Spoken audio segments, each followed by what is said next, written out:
No niin, hyvää huomenta ja tervetuloa kaikille tähän Hieroksen webinaariin. Tänään on tarkoitus käsitellä verkkolaskutusta ja erityisesti Saksan verkkolaskutusta, sillä siellä on tulossa verkkolaskutus pakolliseksi ensi vuoden alusta. Ja tänään meillä on mukana myös asiantuntijakumppaniltamme OpenTextiltä. Ja mun nimi on Nuutti Rautiainen ja vastaan Hieroksella myyntilaskut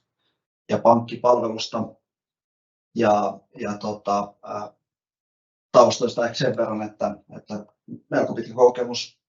reilu 10 vuotta taloushallinnon ja verkkolaskutuksen automaatiosta ja ollut myös mukana toteuttamassa montaa tämmöistä verkkolaskumandaattipalvelua palveluntarjoajan roolissa. Ja Ville, tervetuloa myös sinulle ja voisitko tähän alkuun esitellä itsesi vaikka?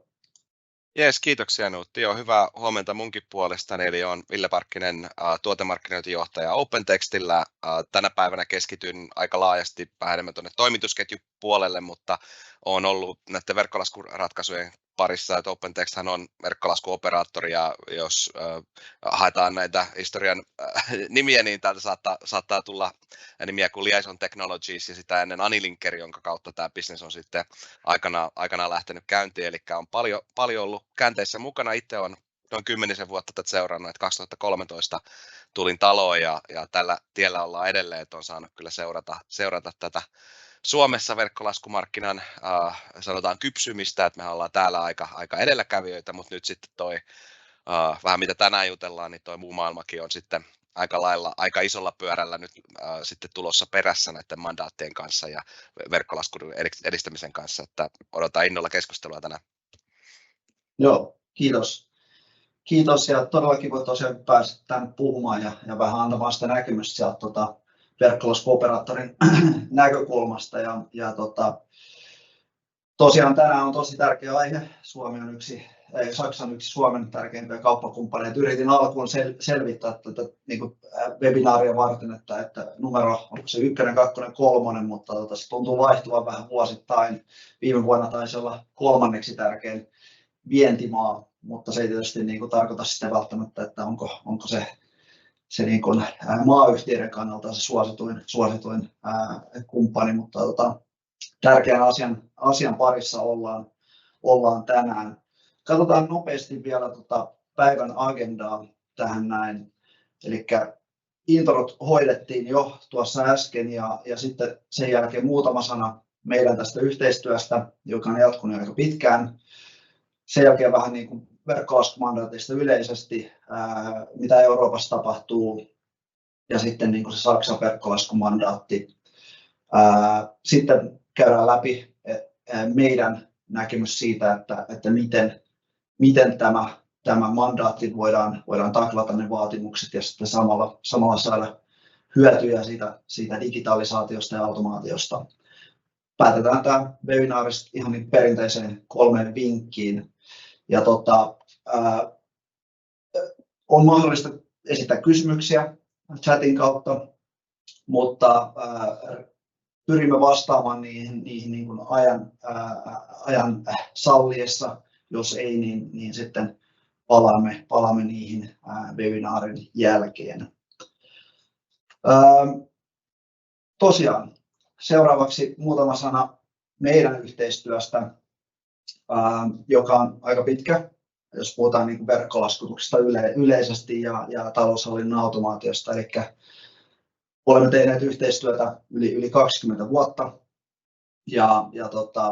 OpenTextin verkkolaskupalvelut on osana näitä meidän osto- ja myyntilaskut-palveluita, on ollut jo pitkään. Ja näiden puitteissa me prosessoidaan noin 4-5 miljoonaa laskua joka vuosi. Näitä palveluita käytetään yhteensä 28 maassa 5 mantereella. Ja näitä loppuasiakkaita on tuhansia tai yrityksiä on tuhansia, jotka näitä palveluita käyttää. Eli ehkä voi tulla aika monellekin yllätyksenä, että meidänkin Hieroksen ohjelmistoja pyörii näin monessa maassa, mutta 20 vuoden aikana sitä on päässyt tapahtumaan myös sitä kansainvälistä kasvua aika mukavasti. Seuraavana voitaisiin mennä ihan niin kuin itse asiaan ja nyt pyytäisin, että Ville otat niin kuin puikot haltuun ja kerrot meille vähän lisää näistä mandaateista Euroopassa ja jatketaan siitä eteenpäin. Jes, tehdään näin ja jos sä voit kalvoja ajaa siinä, niin kiitoksia. Niin, ehkä aluksi, mä ajattelin alustaa tämän sillä, mä mietittiin, että mikä on niin kuin paras tapa lähteä tätä niin kuin verkkolaskumandaattien monimutkaista maailmaa purkamaan, niin mä ajattelin vähän sitä motivaatiosta siellä mandaattien taustalla, että minkä takia näitä mandaatteja ylipäätänsä säädetään, että mikä valtioita ajaa tuomaan tätä niin kuin lainsäädäntöä, ja kyllähän se vahvasti toi verotus siellä taustalla on, ja nimenomaan se harmaaseen talouteen puuttuminen ja tämän niin kuin, tavallaan talouden tiedon läpinäkyminen, verotustietojen läpinäkyvyys, niin sehän siellä vahvasti sitä ajaa, että tässä on muutamia lukuja vähän, että miten Euroopassa tämä sanotaan alvivaje tai VAT gap, tästä on raportteja, Euroopan komissio tuottaa säännöllisesti, että miten tämä kehittyy, ja kuten huomaatte, niin tuossa ollaan covidin aikana tultu alas, että siinä olisi hienoa tietenkin sanoa, että nyt nämä mandaatit on purru tosi tehokkaasti, mutta kyllä siellä tosiasiassa on ihan toi taloudellisen aktiviteetin hidastuminen, toi itse asiassa 2021 on viimeisin vuosi, mistä meillä löytyy dataa, niin mä pelkään, että se on vähän vielä kasvanut tuosta, nyt kun covidin jälkeen on noin talous lähtenyt kasvuun, mutta puhutaan kuitenkin kohtuullisen isoista rahoista, että toi 61 miljardia EUn välillä, niin jos sitä nyt vertaa vaikka esimerkiksi sanotaan EUn Ukrainalle antamaan tukeen, sotilaalliseen tukeen, niin se on noin ollut 40 miljardia tässä niin kuin viimeisen parin vuoden aikana, niin että tuolla VAT-käpillä niin oltaisiin rahoitettu vähän, se ja vähän jotain muutakin, jos tämä olisi, niin kuin, tämä on siis kaikki verotuloa, joka valtiolla pitäisi olla. Toki eri valtioissa tämä käyttäytyy vähän eri tavalla, että Suomi on taas, sanotaanko, käytetään aika usein tätä EU-mallioppilas, niin tämä on taas tällainen kategoria, missä meillä ollaan, oliko se 0,4% taitaa olla tuo Suomen käppi kansantaloudesta ja bruttokansantuotteesta, että täällä on asiat aika hyvin. Joku voisi ajatella, vaikka Suomessahan nyt täällä ei ole verkkolaskumandaatteja varsinaisesti tätä niin kuin verotuskannalta tuotukaan, niin meillä on silti verkkolaskuprosentti, taitaa olla yli 90%, joskus 92, 93 siellä huiteilla, että me ollaan tosi edistyksellisiä tässä, mutta sitten kun katsoo monia muita maita, niin tuolta nyt esimerkiksi Romania pistää silmää, ja yllätys, Romaniassa on tulossa tänä vuonna mandaatti vielä, me käydään kohta noita läpi, niin heillä se vaje on 37% heidän bruttokansantuotteesta, että puhutaan aika tosi isoista summista, mutta sitten myös näissä isoissa talouksissa, Italia, Ranska, Saksa, mistä puhutaan myös tänään, niin myös heillä on aika merkittäviä rahasummia tuossa, mutta että halusin ehkä avata tällä, että mikä tätä ajaa, niin siellä on aika iso motivaatio ja mikä niin kuin näitä mandaatteja ajaa. Ja sitten jos mennään, tämä on niin kuin yhteinen tekijä näille, jos mennään seuraavalle kalvolle, niin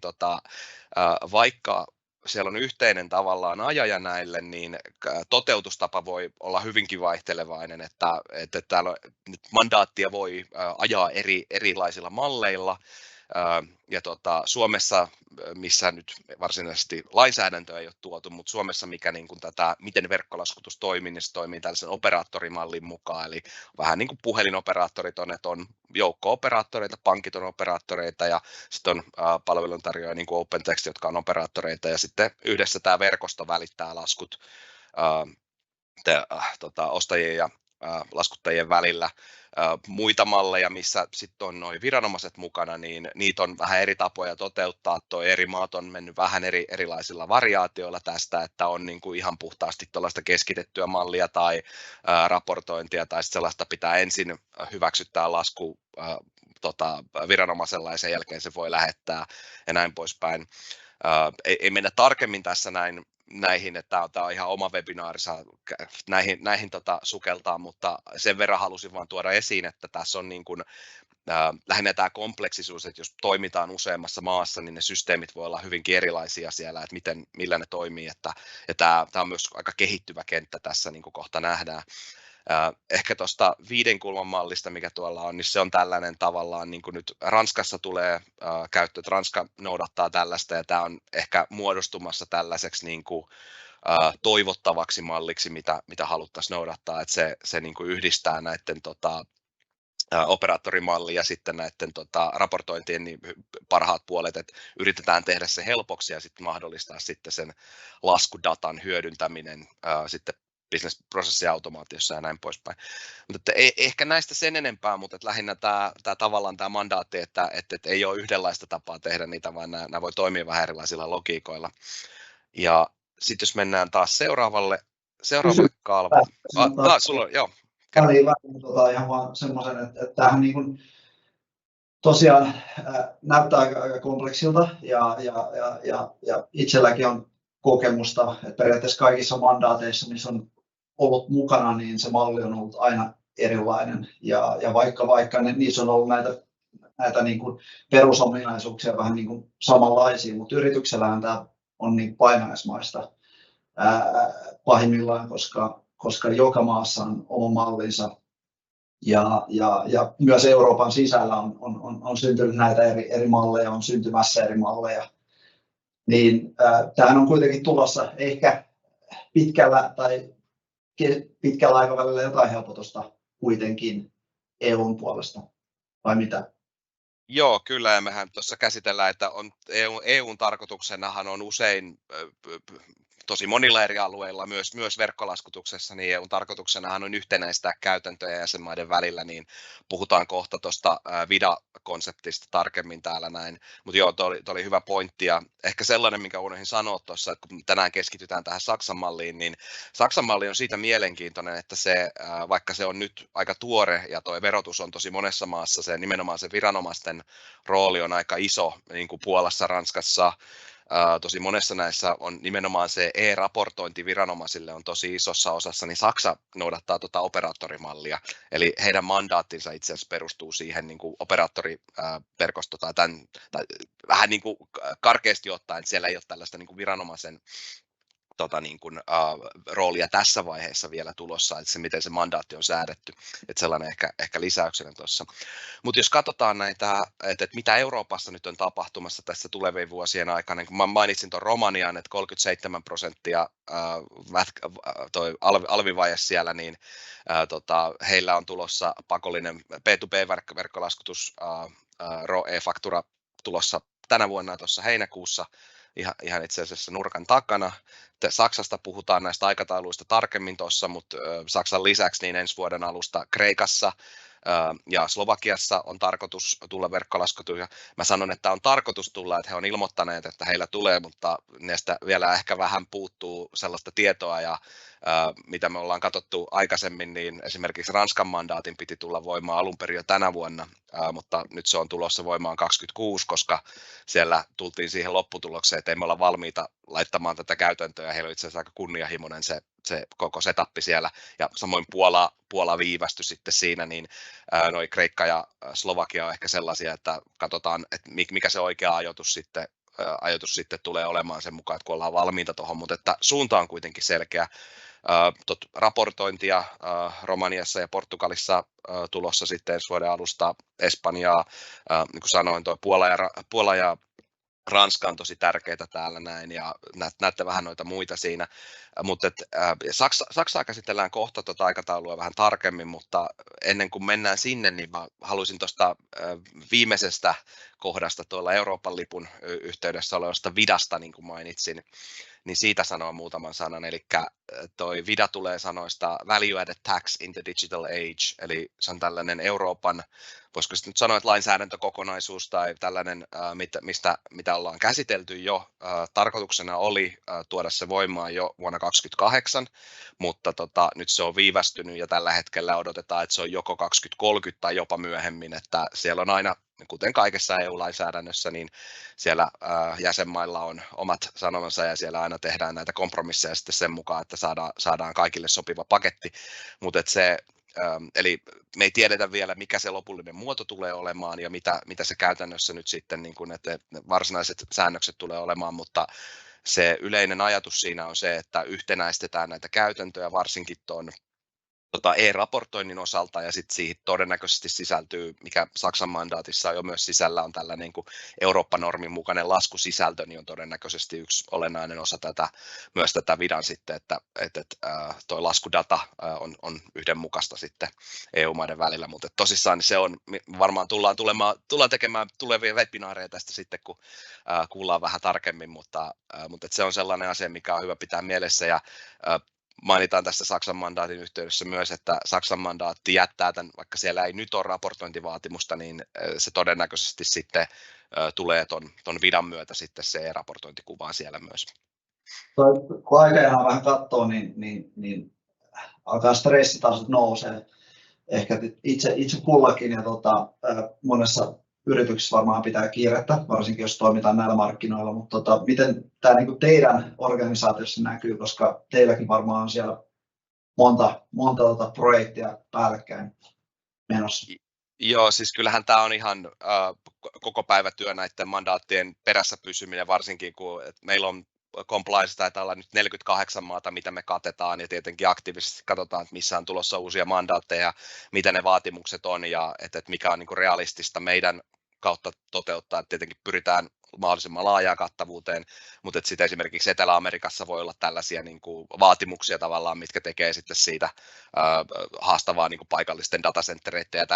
tällaisten asioiden myötä, mutta kyllä tämä on ihan koko päivä työtä, että meillä on tiimi, joka näitä niin kuin pysyy kärryillä, että mitä näissä tapahtuu ja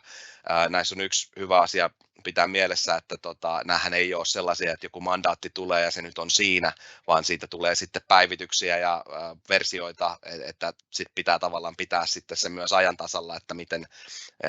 mikä on se viimeisin, että Puola on hyvä esimerkki tästä, että nehän julkaisi jo, se ei ole vielä voimassa se mandaatti, mutta ne julkaisi tekniset speksit, jonka mukaan lähdettiin tekemään ratkaisuja ja sitten ne muuttuu, että tavallaan vaikka se ei ole vielä edes voimassa, että se on aika dynaaminen ja sitten toki yksittäisen yrityksen kannalta se riippuu siinä, että kuinka paljon missäkin liiketoimintaa, mutta kyllä toi aika kompleksi kenttä on ja meillä tietenkin keskitytään siihen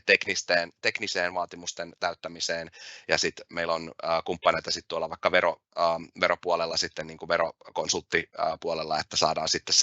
sitä näkemystä tarvittaessa tuotua mukaan tuossa, että saadaan ne tekniset speksit ja ratkaisut menemään oikein ja homma toimimaan.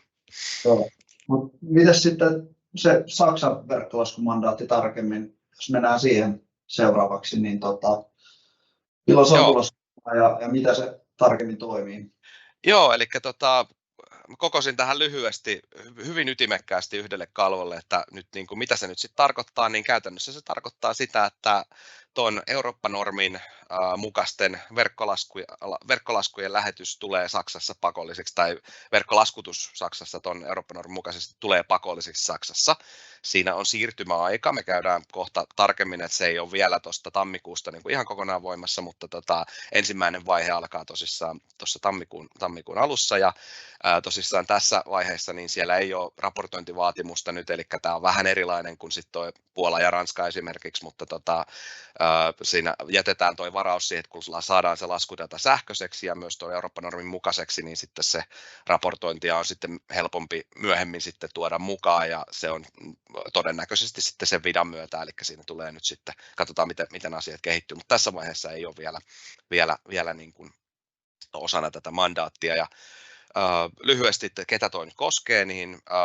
kaikki saksalaiset yritykset, kaikki kellä on Saksassa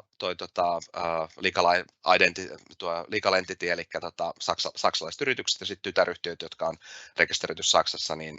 heitä tämä nyt sitten koskee ja käydään tuossa seuraavalla kalvolla sitten läpi se niin kuin, aikataulu, mutta ehkä tässä yhteydessä, joo sano vaan. Kysymys tähän, eli periaatteessa jos minulla suomalaisen yrityksen omistajalla tai omistajana tai johtajana niin on toimintaa tai yrityksellä on toimintaa tuolla Saksassa ja se tytäryhtiö on rekisteröity sinne, niin periaatteessa tämä koskee minun yritystä ja minun yrityksen talousjohto pitäisi olla niin sanotusti, jos ei nyt huolissaan, niin ainakin seurata, että pystymme sitä noudattamaan sitten näitä vaatimuksia ensi vuoden alusta. Joo, kyllä just näin, ja mä ehkä lisäisin tuossa vielä silleen, kun mainitsit alussa, että Suomelle Saksa on yksi isoimmista kauppakumppaneista, niin vaikka sitä legal entityä ei Saksassa ei suoraan olisi tämän lain piirissä, niin kyllähän sitä voi ajatella, että kun Saksassa tapahtuu iso muutos siinä, miten yritysten välillä laskuja välitetään, niin kyllähän sillä todennäköisesti on sitten vaikutuksia myös näihin kauppasuhteisiin ja odotuksiin sitten, että vaikka ei suoraan olisikaan tämän mandaatin piirissä, niin sillä voi olla sitten niiden suhteiden kautta ja tavallaan sen niiden kumppanikeskustelujen kautta sitten niin kuin vaikutusta omaan liiketoimintaan myös, että saatetaan pyytää sitten, että hei, että no meillä olisi kyky vastaanottaa verkkolaskuja, niin pystytte sitten toimittamaan laskut verkkolaskuina, että toki vaikka ei suoraan olisikaan tämän piirissä, niin se voi sitten vaikuttaa, toki riippuu varmasti bisneksestä ja vähän siitä, että minkälaisia ne suhteet on sinne kauppakumppaneihin, mutta se on ehkä hyvä pitää mielessä, kun markkinassa tapahtuu iso muutos, niin sillä todennäköisesti on sitten tällaisia vaikutuksia myös. Joo, totta. Ja katsotaan sitten sitä aikataulua vähän tarkemmin vielä. Joo, eli tosissaan tammikuusta alkaen 2025, niin yrityksillä on oltava kyky vastaanottaa noita, en luestele numerosarjaa, mutta Eurooppa-normin mukaisia verkkolaskuja, eli se laskusisältö täsmää tuohon, ja käytännössä ne niin kuin, Saksassa nuo formaatit, mitkä ton täyttää, niin ne on lueteltu tuolla 28 vuoden kohdalla, mutta toi X-Rechnung ja Zugfert ja sitten Edihän on sähköinen sanoma, mutta siinä se määrittää se, että miten se on käytännössä sovittu ja että sieltä löytyy ne oikeat sisällöt, niin se on Edi on silleen vähän erikoinen tapaus, mutta X-Rechnung ja Zugfert on noin kaksi pääasiallista formaatteja siellä. Ja nyt kuitenkin tuosta tammikuusta alkaen niin se vaatimus on, että on kyky vastaanottaa näitä laskuja, mutta noiden ei-standardin mukaisten laskujen lähetys on edelleen sallittu, eli saa edelleen lähettää paperia ja pdf:ää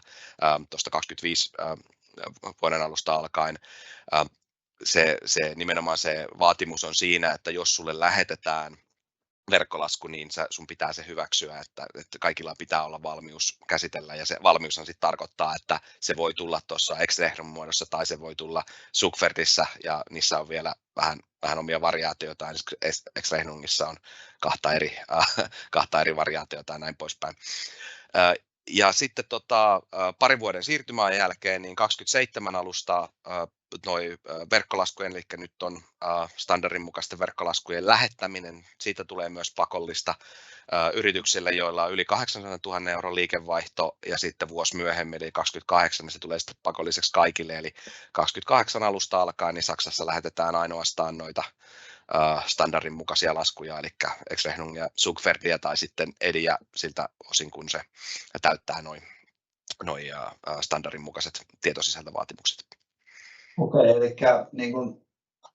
yhteenvetona ensi vuoden alusta pitää olla vastaanottokyvykkyys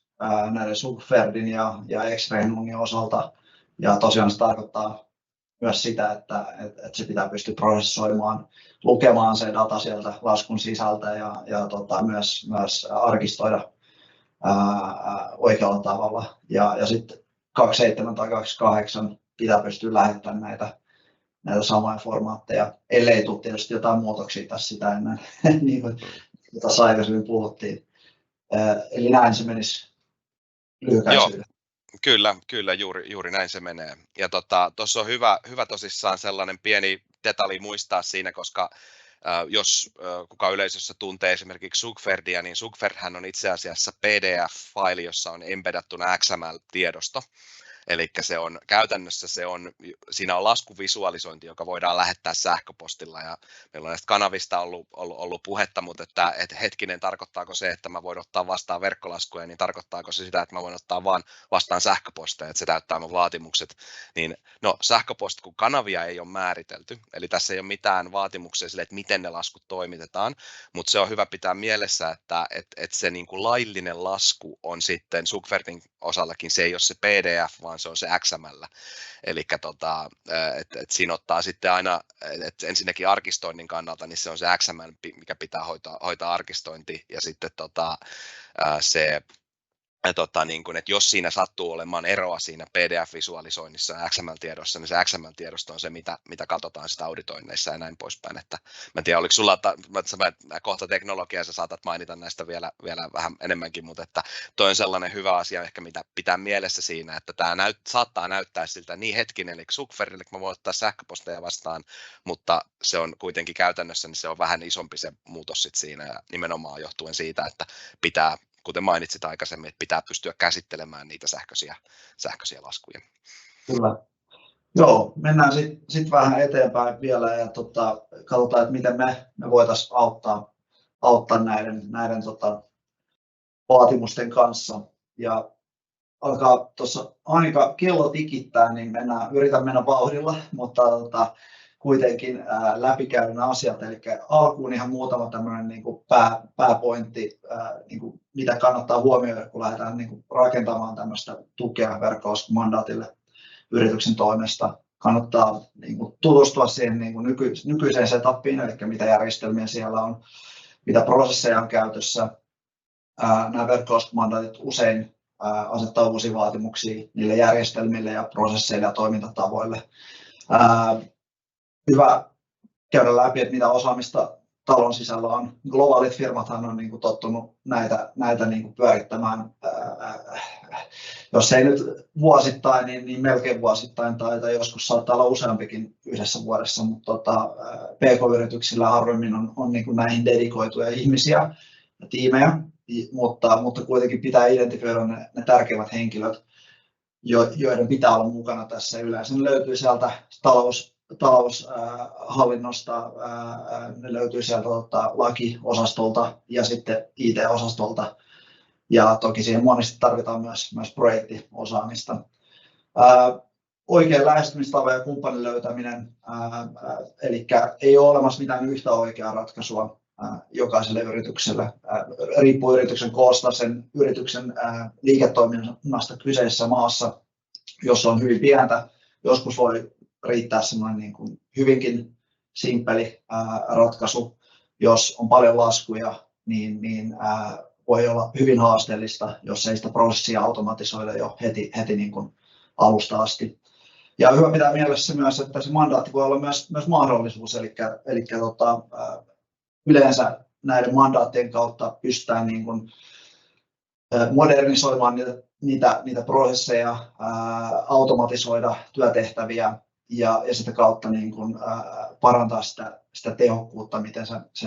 taloushallinto tai yleensäkin yritys pyörii. Ja mulla on sitten pari niin kuin ääriesimerkkiä omalta uraltani. Muistan Meksikossa yrityksen, joka kun tuli pakollinen verkkolaskutus, niin ostolaskut tulostettiin paperille taloushallinnon henkilöstön toimesta ja sitten ne vietiin johdon pöydälle leimattavaksi hyväksymistä varten ja tällä tavalla niin kuin tehtiin tämmöistä niin kuin digitaalisesta prosessista, analogista tai paperista uudestaan ja se ei todellakaan niin kuin ehkä se niin kuin ideaalitilanne. Kun sitten taas toinen kokemus on Perusta, jossa yksi yritys pääsi viikon sisällä, kun oli tämmöinen niin kuin oikea ohjelmisto käytössä, korkeampaan automaatioasteeseen kuin Suomessa. Ja Suomessa sitä oli niin kuin hiottu ja tuunattu vuosikausia, mutta sitten Perussa viikon sisällä noin päästiin siinä automaatiossa korkeammalle niin kuin asteelle kuin Suomessa. Eli tämä on niin kuin tosi iso niin kuin opportunity, ja sitä voidaan ajatella myös niin kuin Suomen näkökulmasta, että jos Suomessakaan ei tehdä mitään, niin kohta niin kuin näissä mandaattimaissa automaatioasteet on huomattavasti korkeammalla kuin meillä. Helposti. Ei aina, mutta se mahdollisuus on siellä.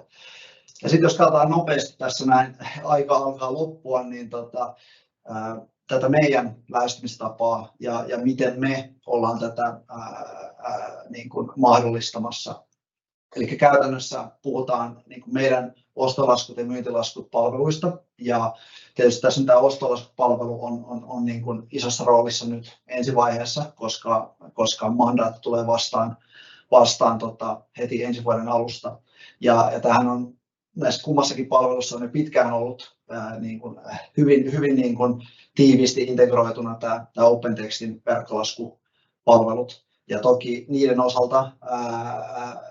me tulemme tukemaan niitä paikallisia laskuformaatteja, mitä on tässä mainittu, Ex-Rechnung ja Subfred, ja toki niitä niin kuin perinteisiä formaatteja, eli meillä on kyky ottaa vastaan PDF-ää, ekstraktoida sieltä vielä dataa ja sitä kautta tarjota niin kuin 100% laskujen vastaanotto ja tänne niin kuin meidän ostolaskupalveluun ja sitä kautta prosessointi, tiliointiautomatiikka, kierrätys ja sitten siirto sinne paikallisen yhtiön järjestelmään, riippuen siitä, että mitä järjestelmiä siellä on ja mitä kyvykkyyksiä. Eli hyvin tuttu prosessi, varsinkin meidän asiakkaille, jotka käyttävät jo Heeroksen ostolaskupalveluita, mutta lisättynä sillä niin kuin Saksa-spesifillä niin kuin tuella, joka vaaditaan siellä, jotta pystytään niin kuin täyttämään nämä Saksan vaatimukset. Myyntilaskut, jotka tulee myöhemmin perässä, eli 27 tai 28 alusta, niin prosessi on hyvin pitkälti samanlainen. Eli me voidaan ottaa dataa sieltä järjestelmästä. Toki laskut voi luoda myös siinä meidän palvelun sisässä myös tarvittaessa, jos on vähän laskuja. Esimerkiksi me voidaan rikastaa sitä dataa,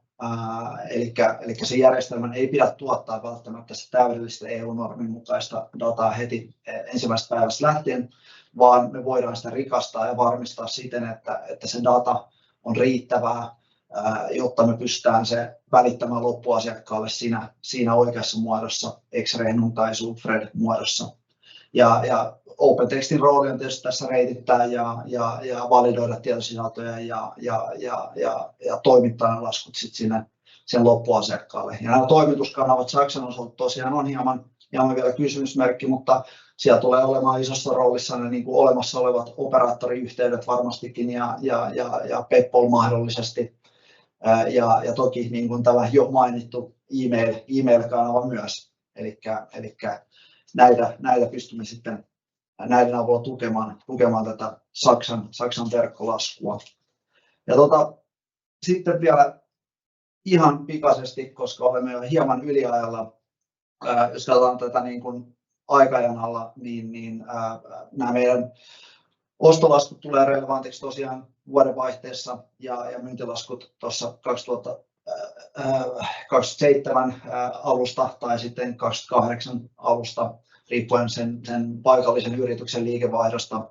Ja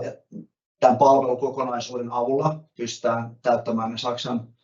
vaatimukset verkkolaskutuksen osalta, mutta samalla automatisoida niitä taloushallinnon prosesseja ja saada tehoja irti siitä, jotta ei vaan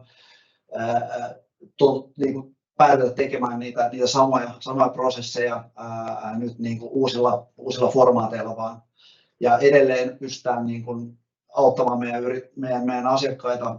niin kuin järjestämään tämä tuki ilman semmoisia massiivisia toiminnanohjausjärjestelmäprojekteja, joka tietysti voi olla jollekin yritykselle se oikea tapa tehdä, jos näin todetaan. Eli me pystytään niin kuin tuomaan siihen toiminnanohjausjärjestelmän päälle lisäjoustoa sekä osto- että myyntilaskupuolella, jotta sitten ei tarvita välttämättä heti alkuun rakentaa niitä sinne toiminnanohjausjärjestelmiin suoraan. Mä luulen, että ei ehditä ottaa nyt tällä kertaa kysymyksiä, koska olemme jo yliajalla valitettavasti, mutta jos sinne on tullut kysymyksiä, niin pyritään palaamaan niiden osalta asiaan. Loppuun ihan vielä pikaisesti 3 vinkkiä muistiin, eli hyvä muistaa päivämäärät vastaanottokyykkyys verkkolaskujen osalta ensi vuoden alusta alkaen. Lähetys tulee pakolliseksi 27 tai 28 alussa ja vahva suositus sille, että kannattaa kartoittaa se nykyinen tilanne, kyvykkyydet, prosessit, työkalut, laskuvolyymit, ketä palveluntarjoajia siellä on jo, identifioida ne oikeat henkilöt, valita tai alkaa valitsemaan sitä kumppania, jonka kanssa tätä tukea sitten rakennetaan. Ja vielä viimeisenä se, että vaikka se mandaatin vaatimusten tukeminen on se primääri tavallaan prioriteetti, niin ei kannata unohtaa sitä, että että on myös mahdollisuus ja niitä prosesseja on mahdollista automatisoida oikeilla työkaluilla. Ja se on tietysti suositeltavaa, että se tehdään heti alusta asti, eikä sitten jälkikäteen. Tässä olikin kaikki tällä kertaa. Muistutuksena vielä että webinaaritallenne toimitetaan osallistujien sähköpostiin, ja sieltä sähköpostin kautta voi myös varata ajan kartoitukseen, jossa voidaan käydä läpi tarkemmin, että mitä tarpeita siellä on ja miten me voitaisiin teitä auttaa. Meidän webinaarit jatkuvat taas syksyllä. Tämä taisi olla ainakin minun osalta viimeinen, taisi olla myös näin niin kuin yleisimmin viimeinen nyt tältä keväältä tässä webinaarisarjassa. Ja olisikin aika kiittää tästä keväästä, ja kiitos oikein paljon Ville sinulle, että pääsit osallistumaan. Oli tosi mielenkiintoista kuulla sinulta vähän näkemystä näistä mandaateista, ja toivottavasti pystytään järjestämään joku vastaava sessio uudestaan.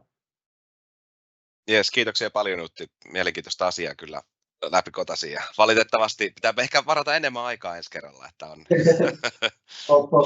Totta. Ehkä 45 minuuttia saa ainakin ensi kerralla. Mutta kiitos vielä kerran, ja päätetään tämä webinaari tähän tällä kertaa. Hyvät kesän jatkot kaikille. Kiitos.